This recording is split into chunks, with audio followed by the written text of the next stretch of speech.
विश्व प्रसिद्ध अजंता की गुफाएं मानवीय कला में इस प्रसिद्ध और ऐतिहासिक और चित्रकला के सबसे सुंदर उदाहरण हैं। देश की आर्थिक राजधानी मुंबई से अजंता एलोरा केव्स करीब 400 किलोमीटर की दूरी पर बनाई गई हैं। इन गुफाओं को बड़ी बड़ी पहाड़ और पत्थरों के बीच में बनाया गया था, जो आकार में एक घोड़े की नाल की तरह। सह्याद्री पर्वत पर बनी ये गुफाएं औरंगाबाद की नदी के पास में है।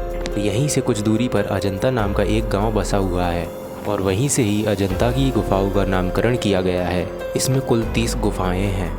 यहाँ की दीवारें और छतों पर भगवान बुद्ध की विभिन्न घटनाओं से संबंधित चित्र हमें देखने के लिए मिल जाते हैं। यहाँ 2 तरह की गुफाएं हैं, विहार और चैत्यगृह। विहार की संकेत 25 है तो चैत्यगृह की 4। विहार का इस्तेमाल बुद्ध रहने के लिए किया करते थे और चैत्यगृह का इस्तेमाल ध्यान करने के लिए करते थे। इन गुफाओं के अंत में स्तूप बनाए गए जो भगवान बुद्ध के प्रतीक हैं। कब हुई खोज? जंगली जानवर और भील समुदायों को छोड़कर पहाड़ी लोगों के लिए अजंता की गुफाएं अज्ञात रहीं। इन गुफाओं की खोज 1819 में मद्रास के एक युवा सैन्य अधिकारी ने जॉन स्मिथ ने की थी। कहा जाता है जॉन स्मिथ शिकार की तलाश में निकले थे, तभी उन्होंने बगौरा नदी के सामने एक गुफा को देखा था जो इंसानों द्वारा बनाई हुई लग रही थी। उसके बाद वह अपनी टीम के साथ गुफा में गए। वहाँ उन्होंने अंदर जाकर शानदार नक्काशी देखी और उनके सामने बुद्ध भगवान की ध्यान लगाते हुए एक प्रतिमा थी। स्मिथ की ये खोज दुनिया में तेज़ी से फैलने लगी। फिर दूसरी टीम ने एक व्यक्ति को यहाँ पर भेजा था जिसका नाम था रॉबर्ट मेजर गिल, जो 1845 में यहाँ पर आए थे। जिनका उन्होंने सोचा था देखकर कि यहाँ पर काम करना मुश्किल है, क्योंकि यहाँ पर काफ़ी ज़्यादा गर्मी थी और जंगली जानवरों की वजह से वे यहाँ पर काम नहीं कर सकते थे। और वहीं पर कुछ आदिवासी बहुत ही खतरनाक थे। ना ही किसी भारतीय ने और ना ही किसी अंग्रेज ने इन पर अत्याचार करने की कोशिश की, ना ही किसी ने हक जमा पाया। और दोस्तों इसी के साथ साथ यहाँ पर रॉबर्ट गिल ने इस गुफा के अंदर जाने का फैसला लिया, जो रस्सियों की मदद से इस गुफा के अंदर गए और वहाँ शानदार वास्तुकला और मूर्तिकला को देखकर वह हैरान रह गए, जो दुनिया में करोड़ों लोगों को एक सोच के लिए प्रेरित कर रहे हैं। ग्रीक कलाओं से समानता। यहाँ बुद्ध की छवियों के साथ कई सारे पहनावों और वास्तुकलाओं को अपनाया गया था। इनमें ग्रीक कलाओं की तरह समानता नजर आ रही थी, क्योंकि इसे संजोग नहीं कहा जा सकता।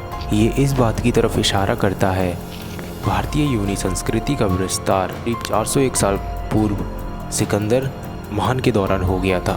फिर हेलेनिस्टिक के काल में ये खबर मार्गों के अलावा चीन और जापान में तेज़ी से फैला। रॉबर्ट गिल ने अपने 27 कैनवास को दक्षिण लंदन के क्रिस्टिस पैलेस में प्रदर्शित किया, लेकिन 1866 में 23 कैनवास आग में जलकर खाक हो गए थे। इसी बीच 1848 में रॉयल सोसाइटी के द्वारा गठित रॉयल कमीशन ने 1861 में भारतीय पुरातत्व सर्वेक्षण रखी। कुछ निडर विशेषज्ञ इस नींव में शामिल हो गए। कई पेंटिंग्स दीवार टूटने से बर्बाद हो गई थी, तो कुछ को उन्होंने बचा लिया था। फिर उसके बाद 1872 में मुंबई के जॉन ग्रिफ्ट्स को नई पेंटिंग्स बनाने का आदेश दिया। उन्होंने अपने साथियों के साथ मिलकर 300 चित्रों को बनाया। उसके बाद lady Herringham Calcutta school of art की मदद से 1909 में अजंता की गुफाओं की प्रतिकृतियाँ बनाना शुरू किया। इसके बाद इतिहासकार गुलाम राजधानी हैदराबाद के जो 1925 से लेकर 30 तक अजंता की गुफाओं का व्यापक अध्ययन किया था और अपने फोटोग्राफिक सर्वेक्षण को 4 भागों में दुनिया के सामने रखा। इसके लिए उन्हें भारत सरकार ने राजधानी पद्म भूषण से भी सम्मानित किया था।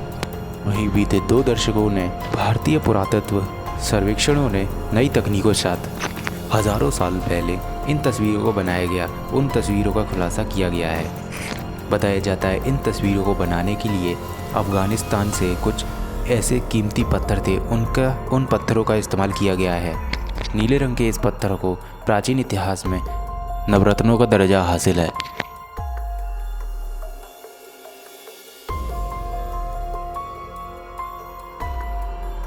इन गुफाओं की ऊंचाई 76 मीटर तक है। ये गुफाएं जातक कथाओं के जरिए भगवान बुद्ध के जीवन को दर्शाती हैं।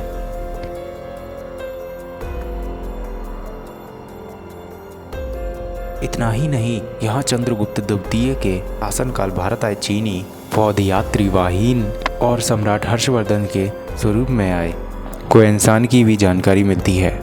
अजंता की गुफाओं में एक तरफ भगवान बुद्ध की हिमायत देखने के लिए मिलती हैं और दूसरे में महायान संप्रदाय की। ज़्यादातर गुफाओं में ध्यान लगाने के लिए कमरों के आकार अलग अलग हैं, जिससे साफ है ये कमरे महत्व के आधार पर बनाए गए हैं। यहाँ चित्रों को बनाने के लिए फ्रेस्को और टेम्पेरा दोनों का इस्तेमाल किया गया है। इन तस्वीरों को बनाने से पहले इन दीवारों को रगड़कर साफ किया जाता था। फिर उसके बाद चावल, गेहूँ, गोंद, पत्ती और अन्य चीज़ों का इस्तेमाल करके इस पर लेप चढ़ाया जाता था। सदियों बाद भी इन चित्रों की चमक पहले जैसी बनी हुई है। वहीं इससे 100 किलोमीटर दूर अजंता की गुफाएं बनाई गई हैं।